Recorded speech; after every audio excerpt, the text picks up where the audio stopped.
Hey, how's it going? Today we're going to restore this Skytrak 8K over here at Western Construction. It's for a client that I have. As you can see, it's pretty faded. He is a reseller, so he mainly uses it for reselling purposes, but we do a lot of places that keep their equipment and hold on to it.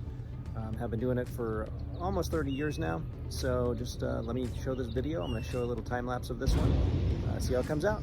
Thanks. Have a great day. First step on starting the Skytrak is to put the clean on it. So basically we take it and put it in a sprayer and we apply it to the whole machine. Second step we need to put on this machine is we apply the prep. We put it on the whole machine.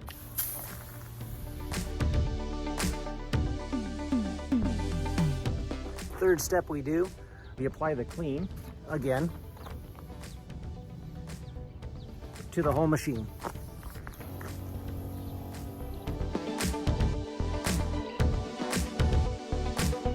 And after the machine is completely dry and we've cleaned it all off, we apply the shine.